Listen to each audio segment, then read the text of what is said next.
The courtroom is still buzzing with tension, the murmurs of spectators fading as the door at the back of the room creaks open. The air seems to grow heavier as a man in a dark suit steps inside, a briefcase in hand. He walks with an air of purpose, his every movement precise, almost deliberate. No introduction is made, no announcement, just a silent nod from the judge, signaling to the jury that something monumental is about to unfold. This is no ordinary witness. This man's name is Mark Alperin, a former FBI investigator who has worked for decades within the shadows of organized crime and political corruption. His role in the FBI's most covert operations has made him one of the most respected figures in his field. And now, his testimony is about to change the course of this trial forever. The moment he approaches the witness stand, a chilling silence envelops the courtroom. The energy in the room shifts from anticipation to sheer disbelief. Even the most seasoned journalist present can feel that something profound is unfolding. Alperin opens his briefcase with a slow, controlled motion. He places a thick, black file on the stand in front of him, glancing at the jury with calm, unwavering eyes. The room feels frozen in time. I've been watching Mr. Combe and his business dealings for over 20 years. Alperin begins, his voice steady, but carrying the weight of years of investigation.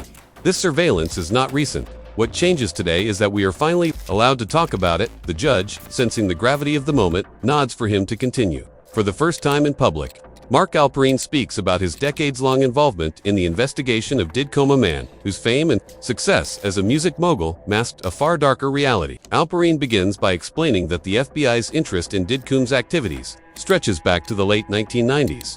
It wasn't just a few isolated incidents, but an ongoing pattern of suspicious financial transactions, secretive gatherings, and connections that seemed to circle around high-level criminal activity. At first, these were just hints, fleeting glimpses into a world that seemed too deeply entrenched to penetrate. But as time went on, the pieces started to align in a way that suggested something far more sinister than anyone had initially thought. We were looking at inexplicable financial flows. Alperin continues. There were private events that coincided with known trafficking networks, international connections that led to shell companies. Every time we thought we were getting close to uncovering the truth, doors slammed shut. We hit dead ends, one after the other. A murmur runs through the courtroom. The implication is clear. This wasn't just a celebrity involved in some shady business deals. This was something bigger, something that touched the very fabric of American power. The audience begins to realize that this case goes far beyond the confines of the music industry. Alperin shares a vivid memory from 2001, a key moment in the investigation when the FBI launched an international operation targeting money laundering involving one of Combs' closest associates in Europe. Evidence gathered by the FBI led directly to Combs' financial teams. There were offshore accounts, fraudulent invoices, and shell companies operating out of Luxembourg. It was a classic money laundering scheme. Everything was in place for a major breakthrough, and yet, when the time came to request the necessary search warrants, everything came to a screeching halt. The request was denied, Alperin recalls with a quiet intensity. We were ready to move in, to seize the evidence, but instead, we were told to stand down.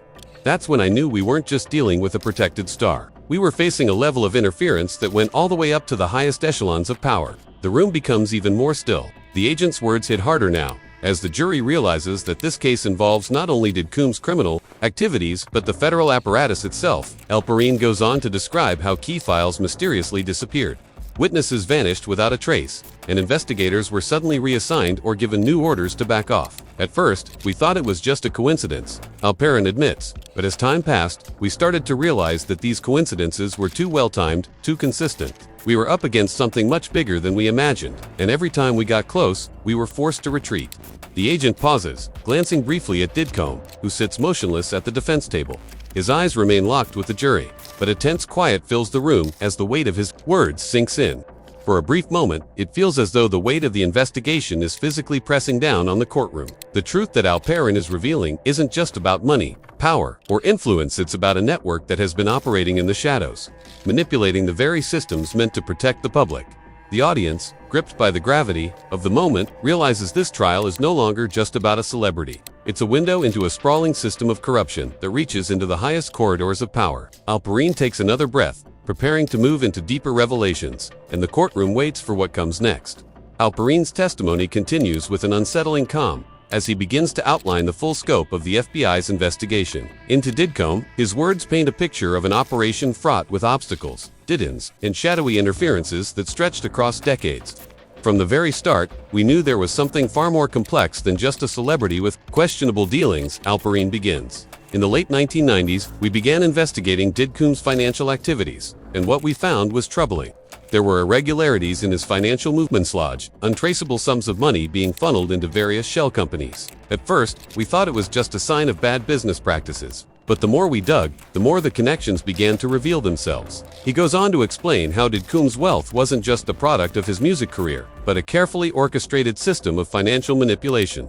These weren't just business transactions. Alperin says they were methods of laundering money, methods of controlling a network. We were looking at transactions that linked back to criminal operations. We were looking at connections to trafficking networks, both here in the US and abroad.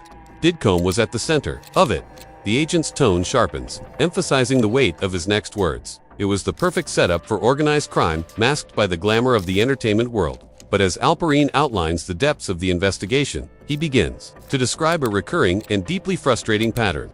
Every time the FBI moved closer to securing actionable evidence, something or someone interfered. It started with small things. Files that had been thoroughly researched suddenly went missing. Investigators were reassigned at the last minute. But as time went on, the interferences became harder to ignore. By the early 2000s, we knew we were up against more than just criminals. Alperin continues, his gaze steady and unyielding.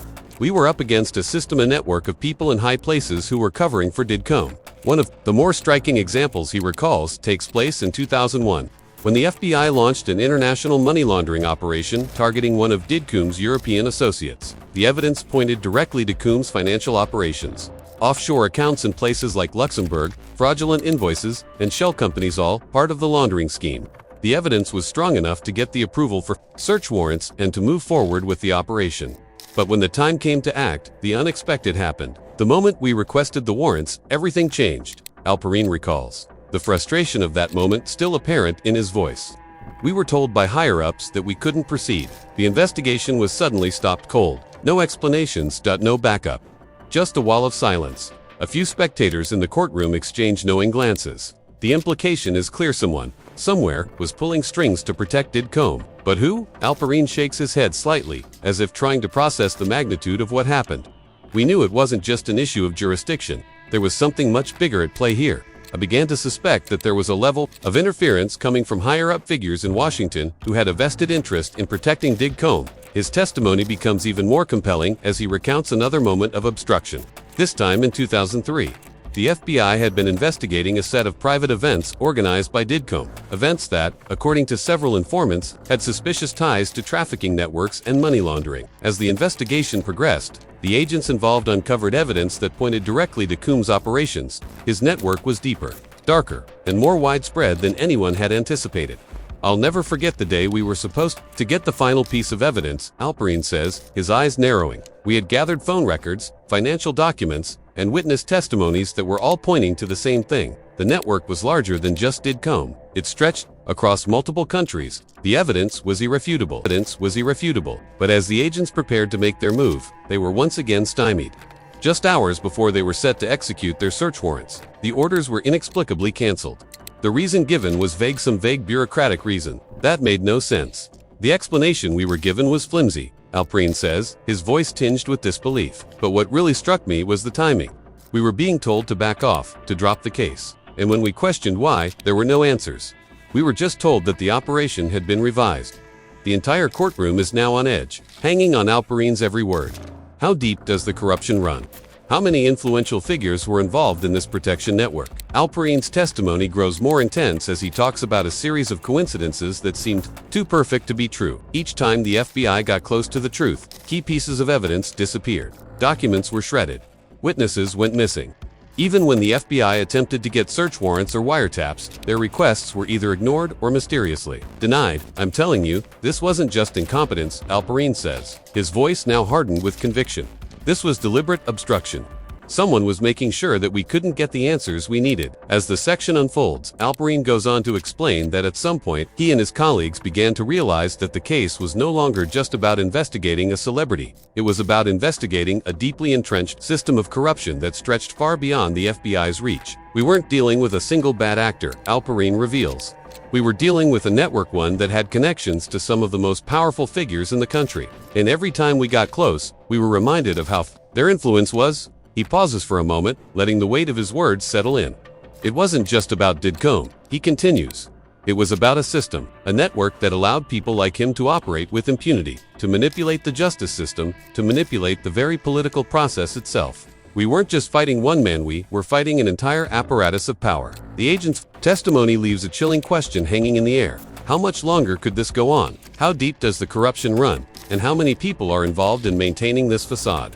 As he finishes recounting these events, the courtroom is silent. Even the most experienced legal professionals can't hide their shock. No one has ever seen such a powerful and far-reaching network of influence before. Didcombe wasn't just protected by his own wealth and fame, he was shielded by a system that stretched across the very institutions that were supposed to bring justice. As the trial progresses, the tension in the courtroom reaches a new level. After a series of deeply unsettling revelations about Didcombe's criminal activities and the powerful protection network shielding him, the case takes an even darker turn. The audience leans forward, eager for what's next.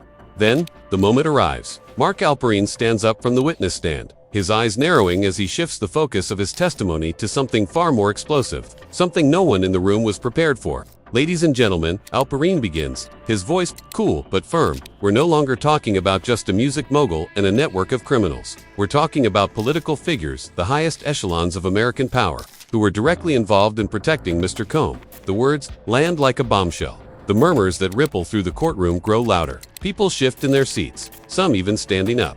The atmosphere has changed entirely. Alperine pauses for a moment, allowing the gravity of his statement to sink in. He opens a thick black file, which seems to contain evidence that will alter the course of the trial. The jury watches, wide-eyed, as he pulls out a series of photographs, each one seemingly more damning than the last. This first photograph, Alperine says, holding up a grainy, yet unmistakable image, was taken in 2005. At a fundraising event in Chicago for Senator Barack Obama. The room holds its breath as the photograph comes into focus on the large screen. There, in the center of the frame, is Didcombe standing, side by side, with a younger Barack Obama, his arm draped casually over the back of a chair. The two men appear at ease, laughing with others in the background. It's an image of power and influence, one that speaks volumes. The agent continues, his voice steady. This photo was taken at a private fundraiser, a closed-door event that wasn't open to the public. Mr. Combe was there, and he wasn't just a guest, he was part of the inner circle. The people in attendance were key political players, people who had the means to shield Mr. Combe from legal scrutiny. The implications of the image hit the jury hard. Barack Obama, the former president, standing in such close proximity to Didcombe, a man now known to be at the heart of an international criminal network. It's not just a casual encounter, this is the kind of photo that makes even the most experienced attorneys squirm. The defense jumps up in objection, but the judge waves it off, signaling Alperine to continue. The agent flips through a few more pages in the file, pulling out another photograph. This one is from 2007. Obama, now a U.S. senator, is at a private event in Washington, hosted by a powerful lobbying group with deep ties to the Democratic National Committee. The picture shows Didcombe once again, this time attending under a pseudonym. He's clearly visible in the image, standing near the senator. Though the photograph is less clear than the first, there's no mistaking his presence. Alperine is unshaken. He turns to the jury, his voice taking on a heavier tone. These weren't just meet and greets, they were closed-door meetings. Mr. Combe wasn't just there to take photos. We have reason to believe that these were sessions where political influence was being exchanged. In return for the political connections, Mr. Combe provided information and other services to the campaign. The courtroom is silent, save for the faint scratching of pens on paper as the journalists capture every word. The connections between Combe and Obama are becoming increasingly apparent, and they are deeply troubling. The agent's words hang heavy in the air. We believe that Mr. Combe was a key figure in facilitating the exchange of information between political campaigns and the entertainment industry. Alperine continues. He wasn't just a bystander. He played an active role in shaping the political landscape. His influence reached far beyond the music industry. The agent's voice grows more somber as he describes the next piece of evidence. The FBI's request for wiretaps on Didcombe's phone.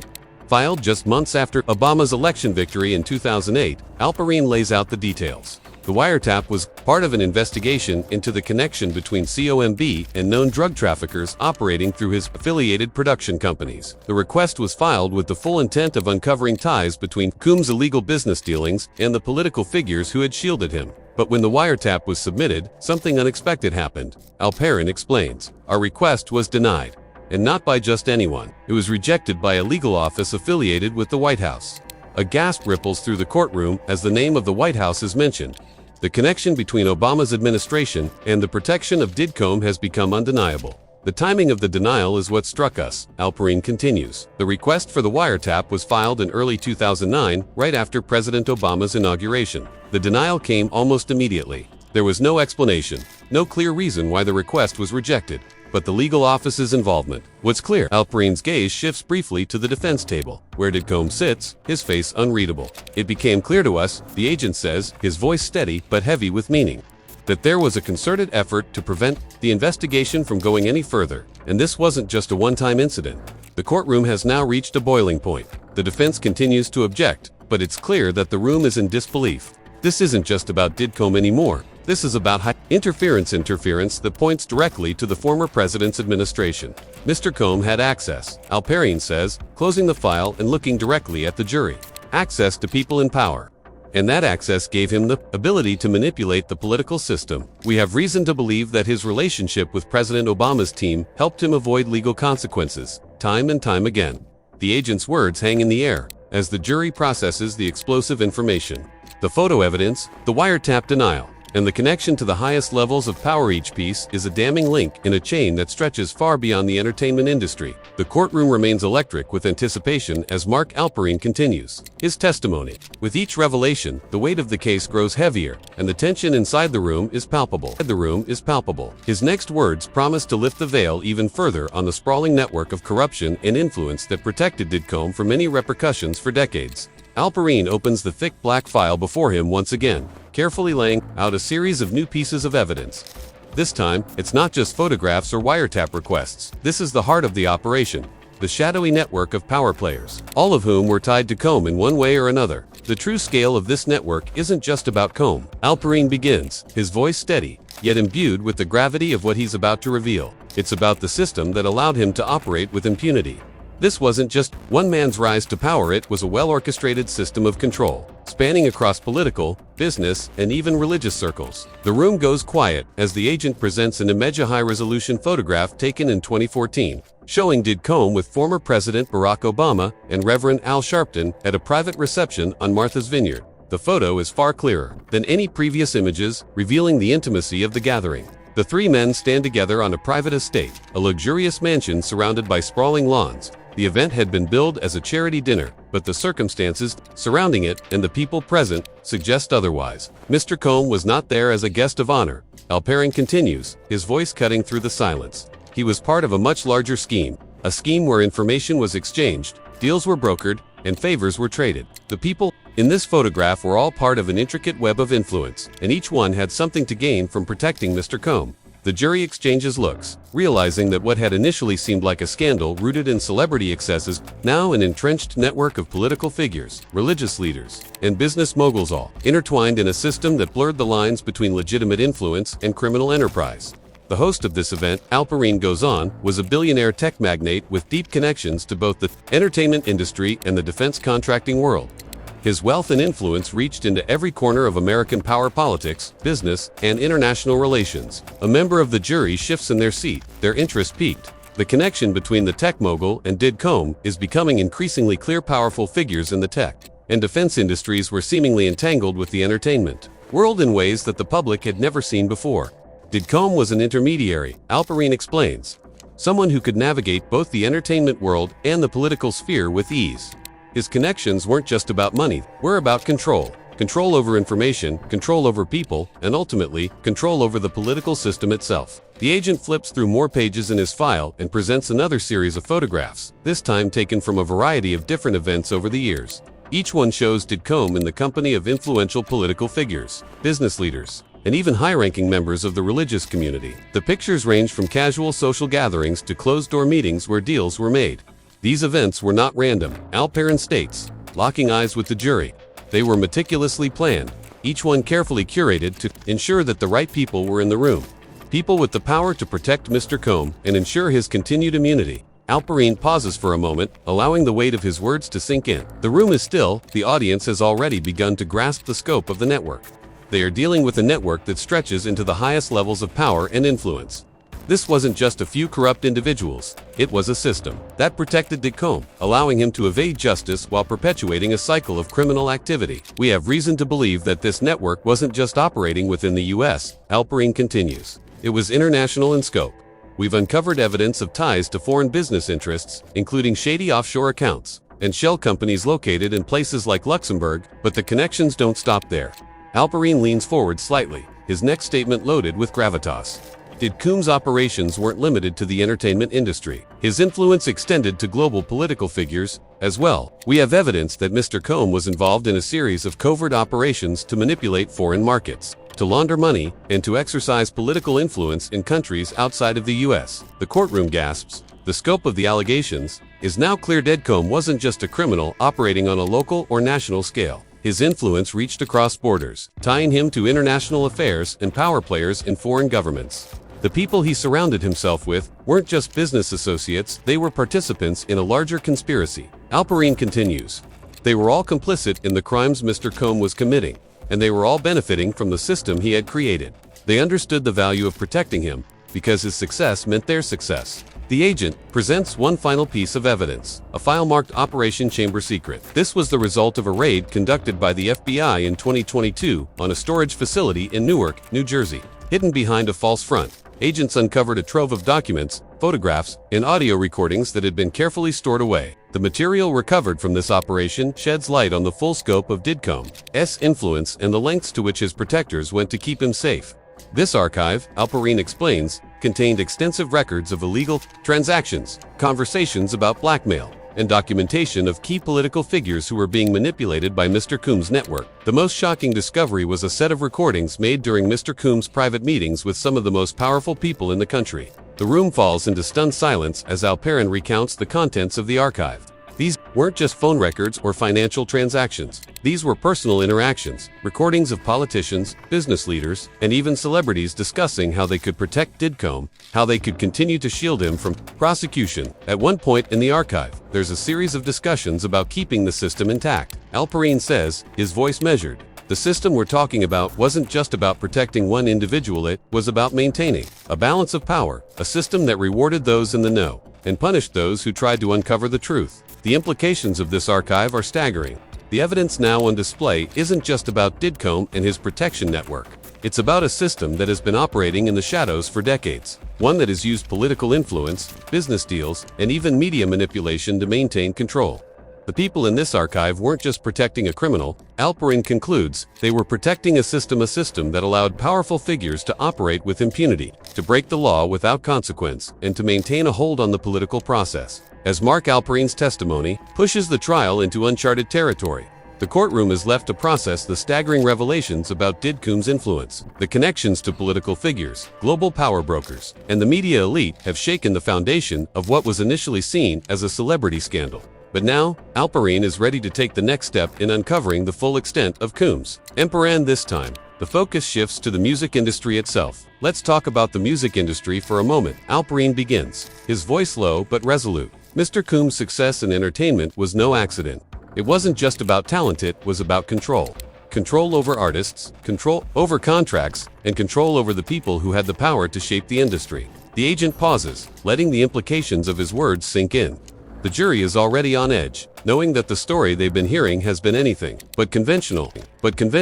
They understand now that Didcom's reach wasn't confined to business deals and hype flowered. Meetings it extended into the very heart of the music industry, where his influence became a tool for maintaining power and suppressing opposition. Alperin flips through a few pages in his file, pulling out a series of documents that seem to highlight the darker aspects of the music business, specifically how Combs' company, Bad Boy Records, became an entrenched power player in the industry. From the early days of his career, Mr. Combe knew that success in the music industry wasn't just about making good records. Alperin explains, it was about making sure the right people were in place to help control the business. He surrounded himself with powerful figures who were willing to do anything to protect him.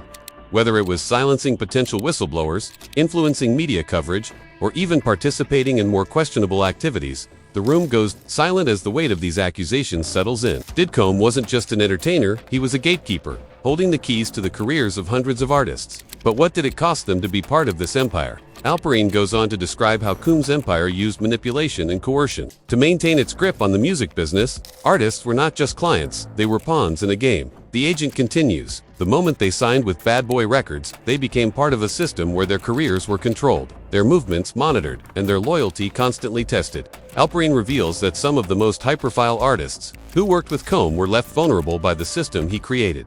We've seen cases where artists signed contracts that essentially tied them to Combs for life. The agent explains. Many of these contracts had clauses that gave him extraordinary control over the artist's creative output, finances, and even their personal lives. He was more than a businessman, he was an all-powerful figure in their lives. The agent then pivots to a particularly troubling case, one that shows the darker side of the music industry, where threats and violence were used to ensure compliance. In 2012, one of Mr. Combs' associates in Miami was arrested during an undercover operation targeting money laundering. Alperine recounts, his voice filled with gravity. The arrest was made after the FBI had spent months investigating financial transactions between Bad Boy Records and international drug trafficking rings. The moment we thought we had enough evidence to make a real case, something strange happened. The agent pauses, looking around the courtroom. 2 days after the arrest, all the charges against Combs' associate were dropped. The investigation was suddenly frozen, and the suspect was released without explanation. The room is stunned. The suggestion that such high-level interference could have occurred is one thing.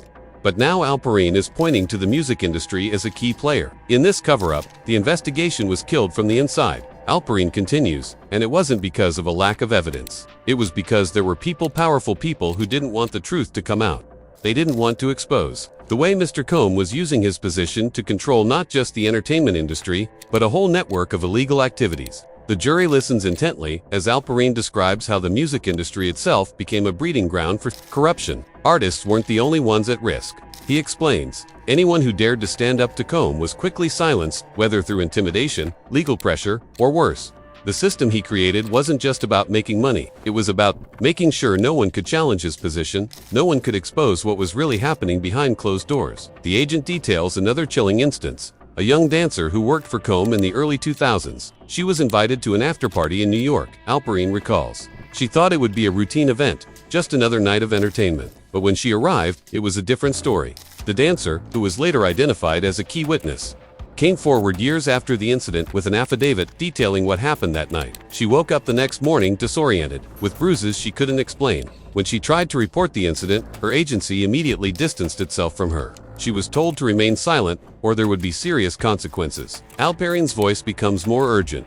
This wasn't an isolated incident. There were dozens of reports from people who had worked for Combs, models, even business associates who were coerced into silence, sometimes through threats or financial ruin. Mr. Combs' power wasn't just based on his wealth, it was based on fear. The courtroom grows heavy with disbelief. This isn't just about the power of a music mogul, it's about the entire industry being held hostage by a system that worked behind the scenes to suppress the truth.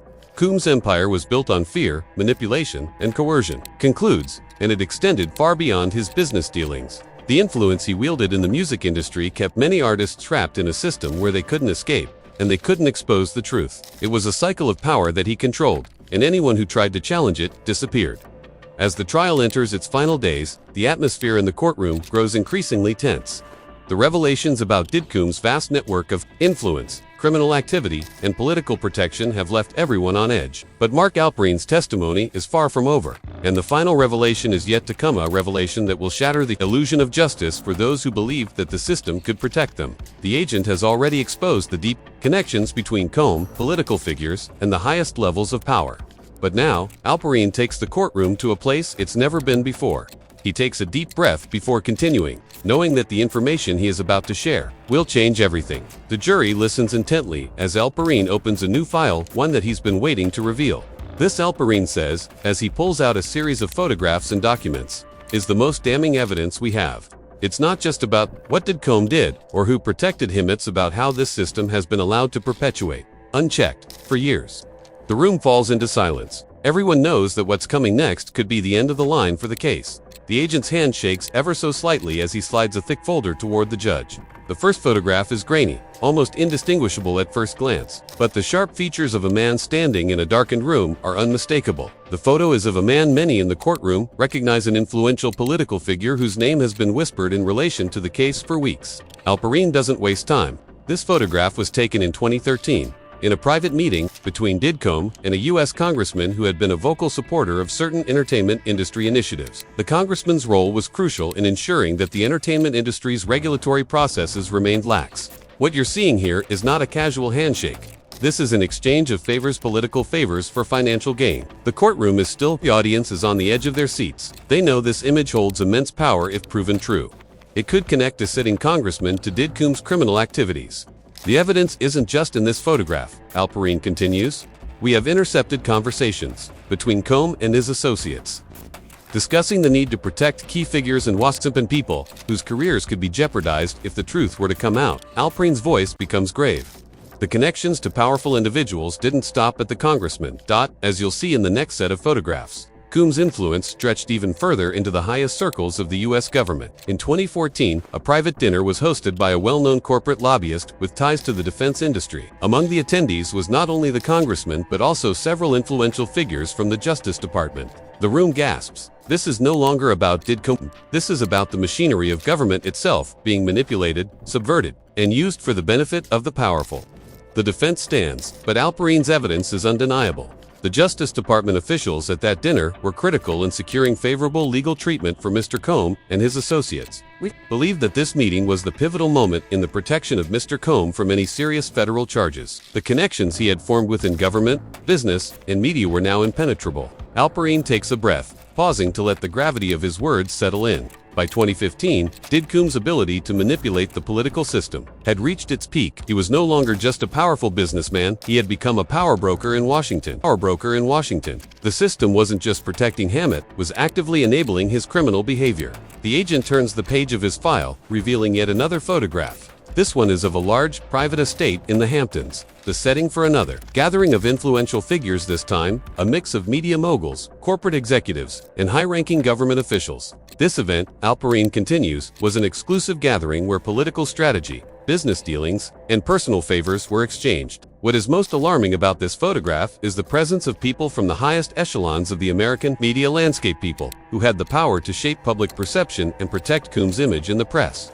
The agent's voice is firm. It's clear that Mr. Combs' criminal activities weren't just being protected, they were being facilitated. The media didn't just turn a blind eye. They actively participated in creating a narrative that shielded him from the public eye. They portrayed him as a cultural icon, a genius businessman, a philanthropist, when in reality, he was orchestrating an illegal empire. The courtroom is stunned. The connections between government, media, and business are now impossible to ignore. Diddy's network was far more powerful than anyone had imagined. What we're dealing with is a system that used media manipulation to create a facade of legitimacy. Alperine says, a system that ensured Mr. Combs was shielded from legal consequences through a combination of political influence, business connections, and media control. And it wasn't just about one man. It was about a network of powerful individuals who helped keep this system running because they all benefited from it. Alperine's next words are chilling. And it wasn't just about money. It was about the power to control information, the power to influence the political system, and the power to protect those who were willing to do whatever it took to maintain their hold on that power. The agent looks directly at the jury. We have been operating under the illusion of justice, under the belief that the system would protect us from corruption. But what I've shown you today is the dark side of that system, the side that few ever see, and even fewer ever talk about. As Alperine finishes his statement, the courtroom is left in stunned silence. The final revelation has been made, and the truth is undeniable. Diddy's influence wasn't just a product of his wealth and fame, it was a well-coordinated, deeply entrenched network that extended into the highest levels of American politics, business, and media. The final days of the trial have arrived, and the weight of the evidence that Mark Alperine has presented cannot be denied. The courtroom is still in shock from the revelations about Diddy's criminal network, his manipulation of political figures, his stranglehold on the music industry, and his carefully orchestrated protection through powerful connections. As the trial reaches its conclusion, the atmosphere shifts. It's no longer just about prosecuting one man, it's about examining the broader implications of the system that allowed him to operate with such impunity for decades. For the jury, the task at hand is to unravel the layers of deception, corruption, and fear that have been entrenched in the system for so long. Alperine's testimony has exposed the rot at the core of both the entertainment industry and the political system.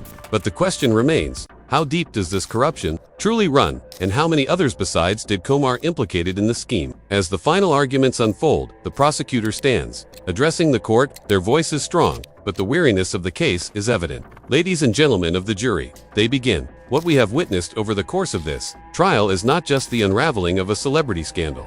What we have seen is the unmasking of a system of corruption, one that has pervaded the highest levels of government, business, and entertainment. The prosecutor goes on, explaining that the case against Diddy is only the beginning. We are not just prosecuting a man who abused his position of power. We are prosecuting a system that enabled him. We are prosecuting a network of influence that manipulated the political system, the media, and the business world for personal gain. And we are prosecuting those who protected him, those who let him operate unchecked for decades. The room is heavy with tension. Everyone understands. Now that the stakes are higher than anyone could have anticipated, this is not just about holding Diddy accountable for his actions. It's about exposing a system that has allowed such behavior to flourish. The prosecutor continues. We have seen how Diddy's influence extended far beyond the entertainment industry. His connections to politicians, business moguls, and even media executives show us how power, money, and corruption are intertwined in ways most people never see. But the question we must ask ourselves now is what happens next. The courtroom is still, the jury is processing the enormity of the situation. The weight of Alperen's testimony has left a lasting impression. What happens when the system itself is corrupt? When those in power are willing to look the other way to protect their interests? Today, the prosecutor declares, we stand at a crossroads. We can either accept the world as it is, one where the powerful operate above the law, shielded by their wealth and influence, or we can demand change. We can demand accountability. And we can demand that justice be served. As the prosecutor concludes their statement, the jury is left to reflect on the enormity of the case. The trial was never just about Diddy. It was about a system that allowed him to thrive. And now, it's about deciding whether that system will continue to protect those who abuse their power or whether the truth will come to light. Alperen's testimony is not the end of the story. It is just the beginning. The final revelation that Diddy was protected by a vast network of influence isn't something that can be ignored. The implications are far-reaching, and they will have ripple effects across every corner of American politics, business, and entertainment. The trial may soon come to an end, but the fight for justice is just beginning. The prosecutor urges the jury to not only deliver a verdict in this case, but also to consider the broader implications of the system they've uncovered. Today, you are not just deciding whether Diddy is guilty. The prosecutor emphasizes, you are deciding whether the system that allowed him to operate with impunity will continue to hold sway, or whether we will take a stand for justice. The courtroom is heavy with anticipation as the jury begins deliberating. The final moments of the trial feel like a turning point, one where the veil of corruption may finally be lifted. But the aftermath of this case will be, if the jury finds Diddy guilty, it will send a powerful message about accountability. It will show that even the most powerful individuals are not above the law. But if the jury is swayed by the defense's arguments, it will be a dark day for justice. It will send a message that those with money and influence can continue to operate without fear of consequence. As the deliberations continue, the world watches with bated breath. The trial of Diddy has been a window into the world of corruption and influence, a world where the powerful protect their own and where the voices of the vulnerable are silenced.